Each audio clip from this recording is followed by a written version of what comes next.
Dear students, today's question is question number 4 from the page number 203, that is the exercise unsolved problems are given. So question number 4 is a program to print the series of the fractional numbers from 2.0 to 30.0 by the step 0.5.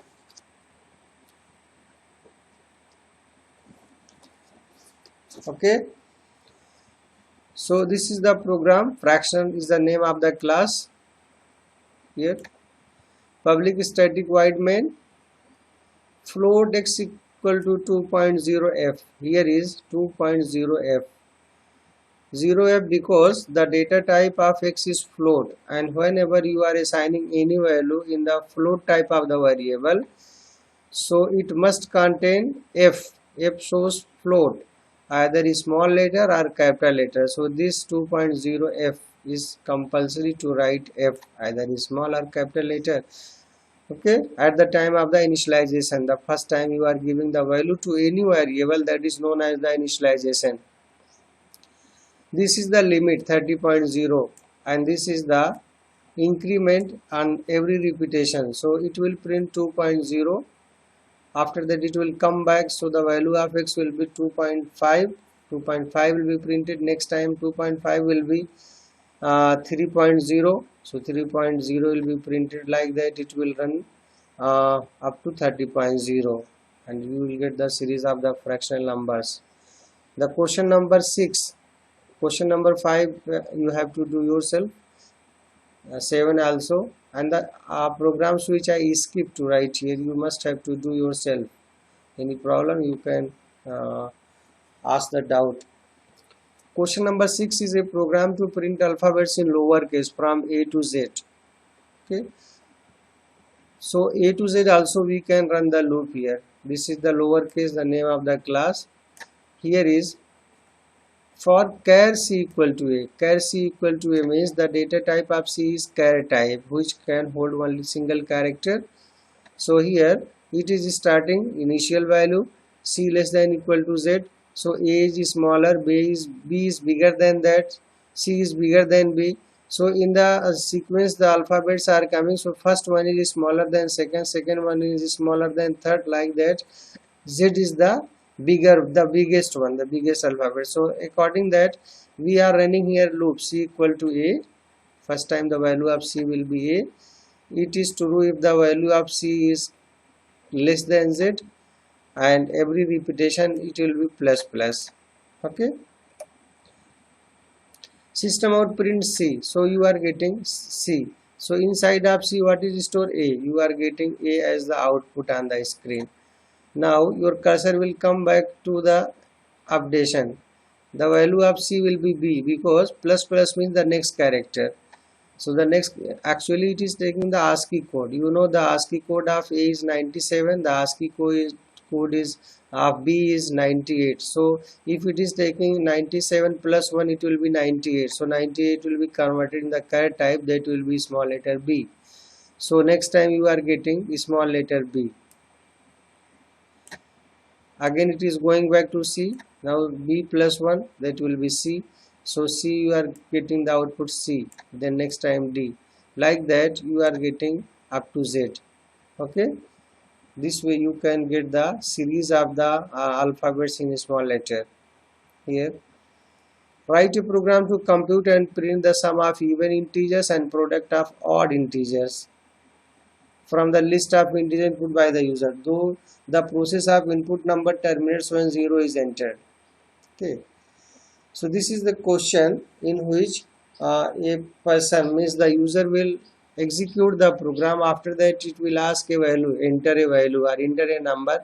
After pressing any number, after pressing enter key, so what happens, the compiler will check according your instruction whether the number is even. If the even, so that will be sum. If it is odd, that will be multiply. So according that, again and again it will ask input the value, and every time you are giving a new value, and according even and odd, it will multiply or it will add.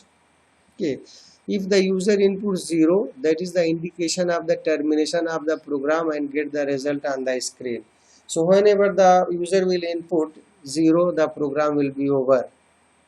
The input process will be over. So such type of the program will be created by using any input stream, either Java scanner class or buffer reader or any data input stream. So I am going to solve this program by the help of the scanner class. So java.util.std is the header file. It is known as the package. To open the accessories, open the all the functions of the scanner class of the utility. Here some prod is the name of the class. This is the name of the method. You can write here public void input, you can write here public void accept, and whatever you want you can write.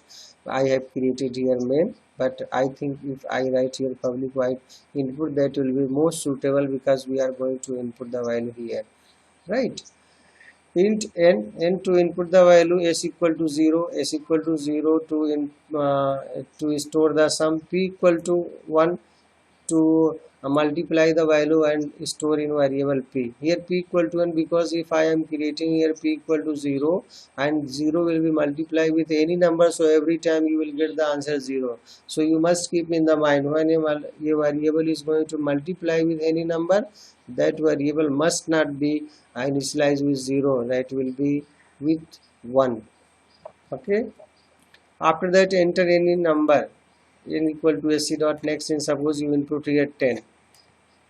Now it will check while n not equal to 0, because if you input 0, so the program will be over. While n not equal to 0, okay, so n equal to 10, the condition is true, it will come inside the loop body. If n modulus 2, so 10 will be divided by 2, the remainder will be 0. It shows that the number is even. Okay, that will be sum in variable s plus equal to n. The value of s is 0. Now here n will be added with sum. The value of s will be 10. Now if is executed, so else will not be executed. This will not be executed because if else only one thing is executed, either after if or after else. System would print ln enter number. It is asking another number, n equal to sc dot next, and suppose you write here 5. Now the value of n is 5. After that your pointer will go back to the while loop. From here the value of n is 5, it is not equal to 0, so the condition is again true. It will come inside of the loop body. Here 5 modulus 2 equal to 0, it will not be divided by 0, so that is indication of the odd number. If a number is not divisible by 2, so that is odd number. Now what will happen, it will be 1 into n, so the value of p will be 5. After that again enter input number. Suppose this time you write here 20. Now the value of n is 20. Again it will go back. 20 not equal to 0, so 20 modulus 2, so it will be divisible by 2. It shows the value is even number, so the value of s is 10, the value of n is 20, both will sum together, the value of s will be 30. Okay, next step it will come, enter number. This time suppose you input 0 because you want to terminate your loop, so the value of n will be 0. It will go back to the while loop. Here this condition will be false because it is asking while n not equal to 0. It is true if the value of n is not equal to 0, but now here it is equal to 0, means the condition is false. Now what happens, your cursor will jump out of this block and it will reach to the system out println.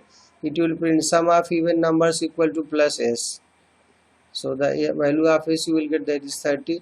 Product of odd numbers equal to p, that will be 5. Thus your program will be over.